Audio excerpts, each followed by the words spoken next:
Today, we're going to talk about why. Why is it that you do what you do? Why do you dress the way you do? Why do you exercise, eat? And specifically, when it comes to your finances, why do you spend the way you spend? Why do you spend on a credit card? What are your beliefs and your faiths? And I want to start off with a story, a Thanksgiving story, revolved around cooking a turkey. So a newly married couple gets together and they're having Thanksgiving, and the wife cuts the neck off of a turkey. And the husband asks, "Why did you cut the neck off the turkey?" She says, "I don't know. My mother always did it." Well, Thanksgivings are coming around, right? And the family's coming around, and we get to ask mom. So mom shows up, asks mom, "Why do you cut the neck off the turkey?" She says, "I don't know. My mom always did it." So grandma shows up, and we ask grandma, Grandma, why do you cut the neck off your turkey?" She said, "Because it didn't fit in my oven." You see, 60 years ago, or decades ago, however long it was, ovens were smaller. Potentially the turkeys were bigger. So for grandma, she had to cut the neck off for it to fit in the oven. But no one bothered to ask why. By asking why, you now have the knowledge and the choice to continue with that or not. But by blindly following family, society, the majority, the government, whoever you want to believe, by blindly doing that without asking why, can lead to a disaster. Right? So for health, I kind of want to share this on my background. I grew up in a household where most everything was fried foods. And that's just, I assumed everyone was the same. And then I got exposed and I learned a little bit more and I started questioning things. And this led me down a path of I no longer eat meat. It was a choice that I've made. I learned some things about alcohol. I've chosen not to drink. I continue to learn things because I ask the questions. Why do I want to do this? Does that food actually make me feel good? Or am I just getting a little buzz from the sugar content? Right. And specifically, when it comes to finances, man, why am I trying to do this? Why am I trying to buy a brand new car to impress someone at a stoplight that I'll never meet? Do I actually like the car, or am I trying to let the ego dictate how people perceive who I am? Do I have money? Do I not have money?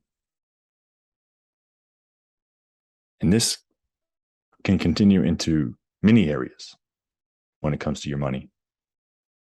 One of my favorite subjects is the credit card, or the lack of it in my case.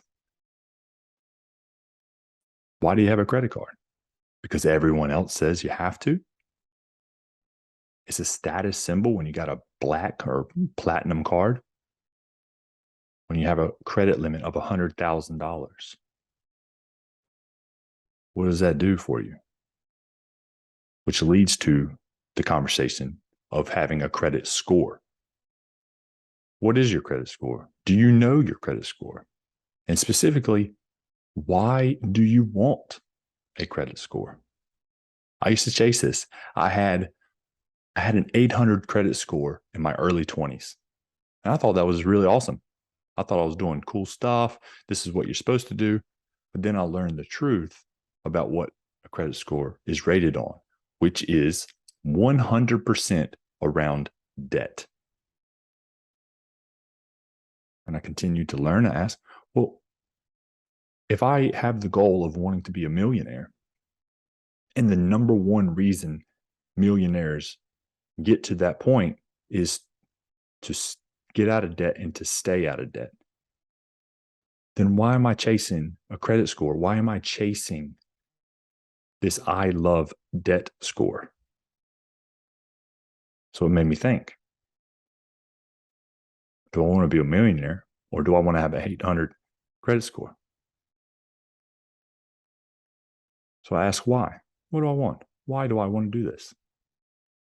And I decided I wanted to become debt free, which has led me to build wealth, has led me to explore the world, has led to experiences that I otherwise wouldn't have gotten if I financed a car and financed a house or in a motorbike and had credit card debt and still had my student loans. Ask why. Why do you want to do this? Be able to explain that. Be able to verbalize that in a way that a 10-year-old could understand. Don't get upset. Don't get angry. Don't be justified. Just be able to answer it. Calm, collective, and whatever that means when it comes to money or the way that you eat, dress, what you drive. Your religious beliefs. Are you spiritual? Right? Are you doing that because your family did it and you no longer believe it, but you still must go to church? Ask why. And is it true for you and your values? And I'm not saying the church is right or wrong. We can have different beliefs. We can have different beliefs on the credit score. I personally have a 0 credit score, an indeterminable credit score in 2 countries. And I'm very happy about that. Because you know how many offers I get for getting a new credit card or a new credit limit? Nearly 0. It's almost as if I don't exist to the banks, which is a beautiful place to be. I really, really enjoy being that. I don't get spammed. I don't get marketed to. I get to live my life, to continue to have choices, to continue to have experiences. So that was more important to me than chasing a credit card or a credit score or continuing to eat fried foods because that's what I grew up on. Not really exercising. Ask yourself why you're doing what you're doing. What is it that you want to take away? Are you invested in something that you don't understand? Why? Are you trying to get rich quick? Why? What is money going to bring you? What is health going to bring you? What is sugar going to bring you? If you can't answer that, then you shouldn't be doing it. Comment below, share. I'm going to love you and leave you. I want you to be able to answer those questions. Have a beautiful day.